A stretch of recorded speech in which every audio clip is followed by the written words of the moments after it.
Hi, my name is Sophia Ahmed, and this is my theory video on differential association. Differential association is a positivist sociological theory that is commonly associated with the social learning theory that states that people learn from one another.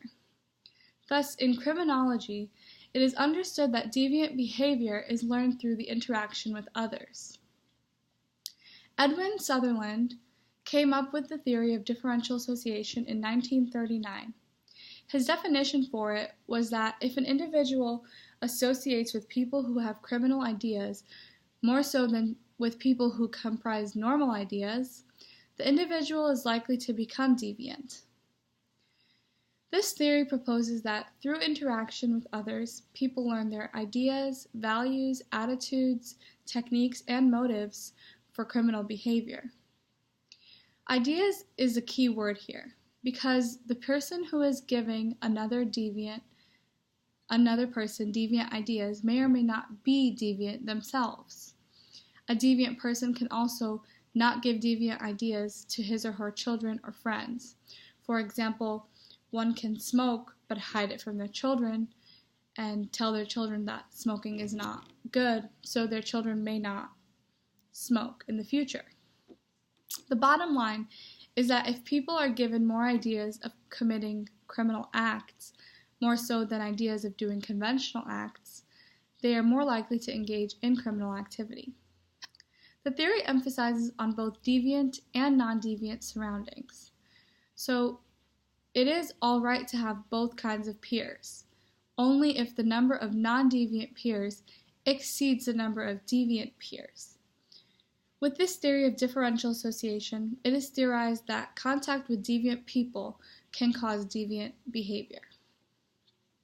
The theory has been tested on criminals varying from juvenile delinquents to gang members. Critics rage that this theory is but a personal justification for violating the laws. However, even the opposing constructionalist theory of subjectivism states that one should try to put themselves in another person's shoes and understand why the crime is being committed instead of focusing on the means of controlling society. The theory of differential association is considered scientifically weak because its representatives try to explain that the causes of deviance without a class analysis of the basic economic, social, and ideological preconditions that give rise to criminology in a modern capitalist society.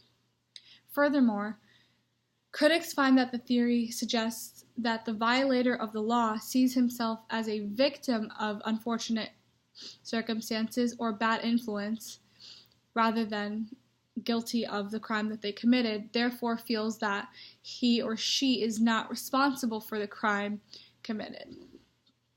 Lastly, the theory of differential association is probably one that I can relate to most because I generally believe that people learn from one another, whether it's criminology or anything else in life. When one has more influence from criminal-minded associates rather than traditional-minded associates, they're more likely to have criminal ideas or criminal thoughts and criminal tendencies. As a psychology major, I'm a huge believer in the social learning theory. There's an unanswered question in psychology that asks whether somebody is born who they are or whether they learn from their environment who they are. And the answer to that question is technically it's 50-50. But to me, I believe that we are mostly a product of our environment, and rather than